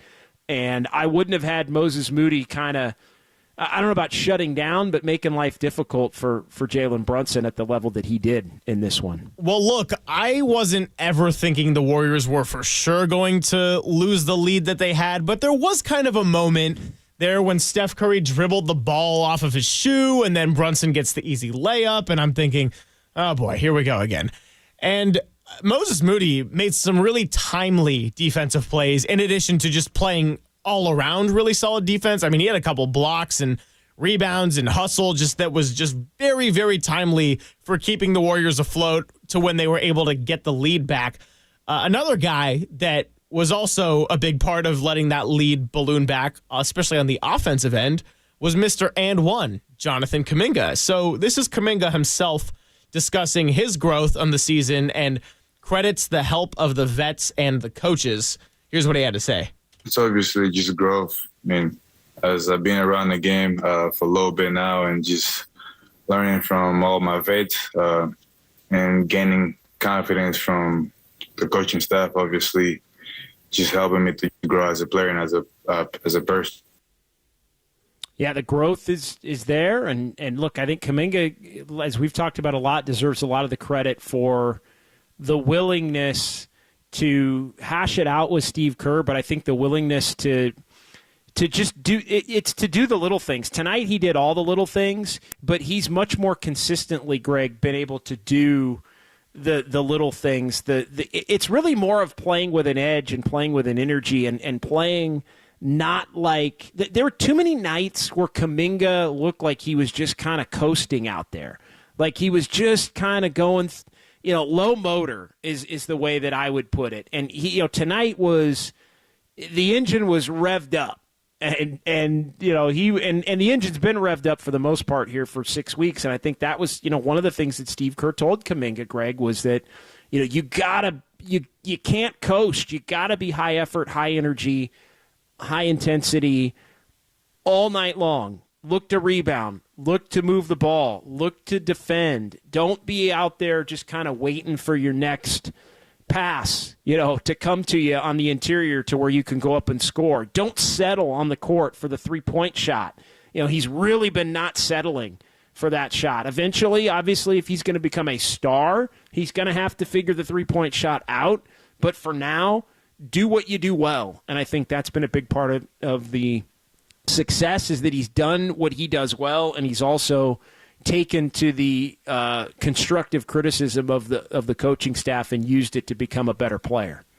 Yeah, I mean, to Kuminga's credit, also, I would say that he responded really well to that tough love and criticism from Steve Kerr, because we've come a long way from him losing faith in Kerr and being frustrated and going to the media at times that seems not like the best time for the sake of the team. And I got to give him credit for how he's responded mentally. I mean, on the court, I love what he's done, but he looks very composed out there. And I think having the confidence and the trust of the veterans probably goes a long way in that. And the coaches are letting him kind of run loose now and letting him play. And that's not to say he hasn't made mistakes, but he's been able to play through his mistakes better because he is doing those little things to a degree where it doesn't just kill you to have him out there for 5 minutes at a time.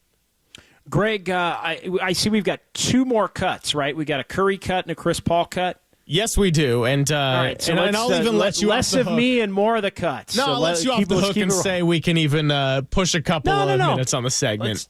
Let's do it. Let's go. Let's get Curry and Chris Paul in. Well, here is Stephen Curry talking about Moses Moody and his impact with the absence of Wiggins. He was huge. The first thing Coach mentioned when he came in the locker room after the game. Obviously, without Wiggs in that starting rotation, you have to have somebody come in with a defensive mindset, and with that assignment, how well Jalen's been playing all year. You're not gonna. He might still get his numbers, but you make him work, and that helps us on both sides of the floor. So those are the little things that a guy like Moses can do to help change a game and take advantage of the opportunity that he has, with Wiggs up. Yeah, I thought, again, Moody just is the perfect fit. I mean, when you look at his ability to, this is a really not to be able to have the Warriors look as smooth as they've looked, in terms of just overall wins here in these last two, without Wiggins as well as Wiggins had been playing, and Wiggins had been playing well. I mean, it's a real credit to Moody. And look, we've talked a lot about Kuminga not being happy. But Moses Moody was just as unhappy, and I think still probably is just as unhappy. Now, he's been a pro about it, and Steve Kerr's credited him for being a pro. And I think we've also said about Moody, Greg, that I think because he's such a pro and wise beyond his years and all of that, I think that almost, unfortunately for him, has made it easier for Steve Kerr to not play him because he knows he can accept it, because he knows he can. He isn't gonna, as ticked off about it as he may be, he isn't gonna maybe cause a disturbance in a way that somebody else would. Right or wrong, I mean, I think that's unfortunate for Moody, but I think Moody always does stay ready, and when he gets his opportunities, he usually contributes. Yeah, and he's had some great moments in the playoffs as well. So I hope he's able to get more playoff reps, both for the sake of the Warriors getting in the playoffs and getting to see Moses Moody continue to flourish. We'll get to our last cut, and that is Chris Paul talking about the other youngster who's made a little bit more noise, but also has some flash to him. That is Kuminga, and why Chris Paul says he has been so good. JK is so talented because he works. He works on his game all the time, and it's probably a little frustrating for him earlier in the season because he had a bunch of us vets sort of on him all the time. But I think it's one of those things where you just see all the things he's capable of, and to see him putting it together at this time of the year has been really dope. Yeah, no question. And again, to have that come from Chris Paul is, it's so funny to have the Draymonds and the Stephs. And, Clay's always kind of been, I think, JK's biggest fan, to be honest, when he's been asked about him, even going back, years past. But to have these future Hall of Famers basically crediting Kuminga, I mean, I think, for what he's been able to do and the growth in his game, I think it's special because I don't think these guys just say it, right? Especially Draymond and sure as hell Chris Paul, and just going to say it to say it. He's been around a lot of young players that have grown up kind of under his watch. And so, I don't know. I think this last month and a half has been special for a lot of reasons, but I think without a doubt the Kuminga growth and the Kuminga growth impacting winning, I think has got to be right there at the top of the list. Yeah, there's no doubt about it. I mean, the Draymond return did do a lot. Like, I know Draymond was very humble about it tonight. I would say that was a pretty integral piece, but that alone is not the explanation for the Warriors turning around their season, and Jonathan Kuminga certainly is right at the top of that list for why the Warriors have been able to get to double-digit wins in the month of February. How about that? 11-3. Yeah, 11-3. We'll get some fun with numbers. I do want to get into the YouTube chat a little bit. Douglas Mikes, I usually agree with JD, but this game proved Moody can provide good enough defense on guards like Brunson. The only excuse there was for playing a guard like Lester. Look, Brunson is more of a look. He's sturdy. Like, he's not the little quick, water bug kind of point guard. But at this point, I mean, Quinones isn't playing anyway. So, we can go back and relitigate, should Moody have played. Moody can't guard the quick point guards, like Quinones can. Now, this is a good matchup for him, which is why he played in part. I mean, it's why they started him on him and all of that. But I'm not really getting into the Moody-Lester debate because the truth of the matter is Quinones was playing because Chris Paul was out and because they decided that Corey Joseph stunk and they traded him and they were going to lean into Podziemski more. And it was never really an apples-to-apples kind of a thing with Brunson and Lester. But that's fine. We can agree to – I don't even know if we're agreeing to disagree because I didn't – I never really cared all that much about Lester or Moody playing. like the Lester thing was a little odd, but, I think, he became an easy mark when things weren't going well. Other comments here. Kuminga had no out-of-control moments. Had the one turnover. This is from Mickey D. Yeah, Kuminga he was not out of control. He had the one turnover where he got doubled, and he kind of panicked and just kind of threw the ball up for grabs, which is obviously not something that you want to do. Just 300. Moody has a 7-foot wingspan. Trace Jackson-Davis has size and athleticism. That's what we need. Not starting undersized shooting guard, leading us in minutes, but barely getting 2 points. Some Podziemski frustration tonight, I noticed in the chat. More Moody, less pods. Again, it's a fine line between, having players that connect other players on the roster. It's not just as simple as play more of this guy, more of that guy. This guy scored 2 points. That guy, it's just not that simple. And things are really going well for the Warriors right now. And other than maybe a little Saric change, I think that they've, for the most part, got this thing dialed. Joe Schmo, JK's come such a long way. I forget his rookie year would have been freshman season in college. He's a junior, basically. He's a great story from the Congo. And graduated high school early. Yeah, Kuminga's, look, he has come a long way. And you give him all the credit for the continued development and the Warriors, from not panicking and basically moving off of him. Whether that was Joe Lacob or whoever the heck it was, not panicking and moving off of him, I think, is proving to pay some big-time dividends as we move forward. All right, final couple of minutes, Greg. Let's do some fun with numbers. This is Dubs OT with JD. Time now for fun. I'm a fun guy. With numbers. No, I'm just having fun. On KNBR 104.5 and 680. Streaming live on KNBR.com and the KNBR app. All right, Warriors now 31-27, 15-12 on the road, 2-0 in this trip at Toronto tomorrow. Steph Curry said he was going to play and get a good night's sleep, by the way. He's going to play tomorrow, he told reporters in New York. Second of the back-to-back. 7 straight road games, longest road winning streak for the Warriors since that 2018-19 season when they won 11 in a row. They're now 7-3 on the road against the East. So the Warriors have done pretty well against Eastern Conference opponents on the road. 9-4, and here's where I'm going to need your assistance. 9-4 on Leap Day. Tonight, the second time the Warriors faced the Knicks on Leap Day, as we talked about it earlier. They played 60 years ago at MSG and won 136-110. It's 2 straight for the Warriors on Leap Day as they won in 2020 in Phoenix. And the Warriors, the Knicks were the last team for the Warriors hadn't played this season. Warriors and Knicks playing for the first time tonight. They'll play again on the 18th of March at Chase Center. But give me your Leap Day info, Greg. What do you got? Off the top of your head, who do you think has the all-time highest win percentage on Leap Day in the NBA? The Celtics. They are second with a 9-2 record. The Warriors are tied with the Celtics for the most all-time wins on said holiday, but the top win percentage is a team that lasted for 4 seasons. the Chicago Stags, who were part of the NBA from 1946 to 1950, a perfect 1-0, baby. Okay, so they had one game on.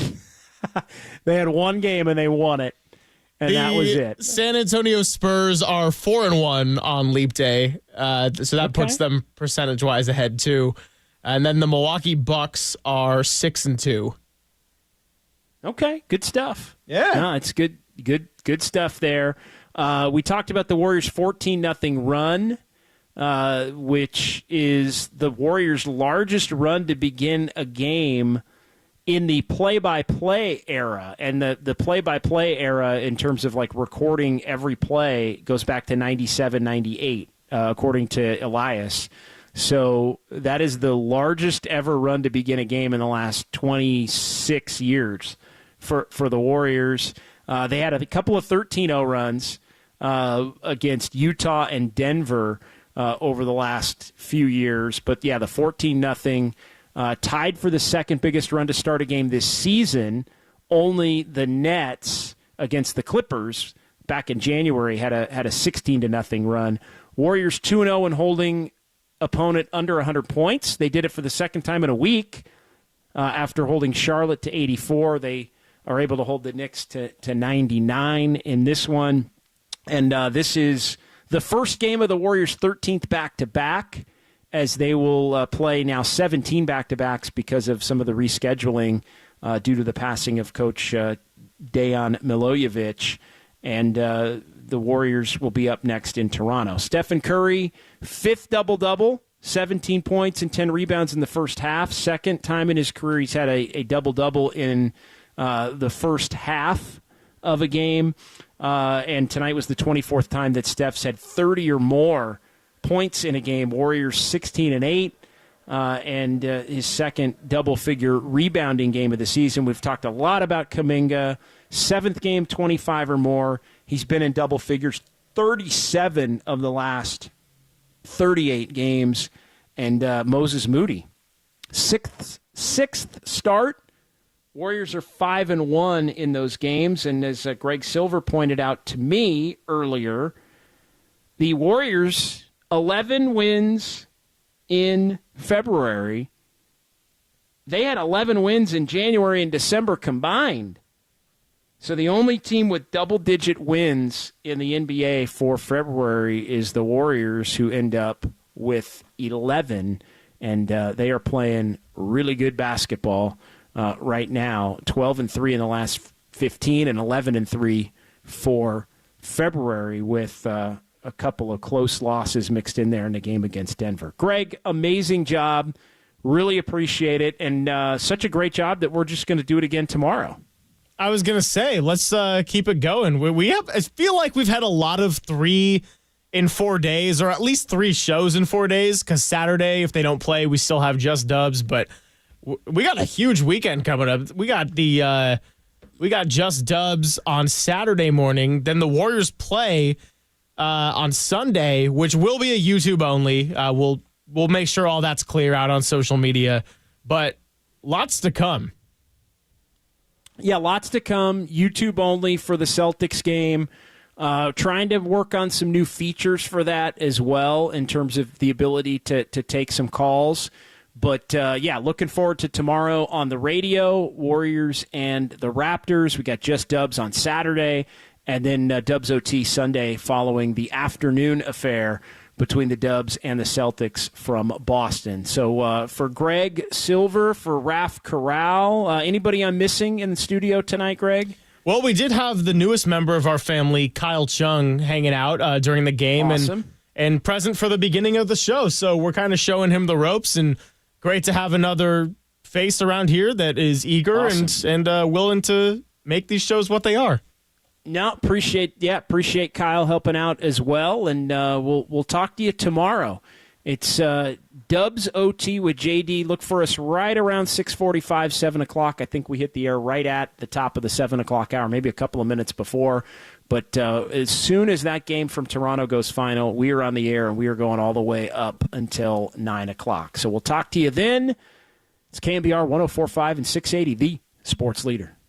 Josh Hart doing a good job on Steph. Pajemski puts it in and goes to the line. Look at Steph and Draymond Green. That's just like making a game winner. Pocket three. Curry three.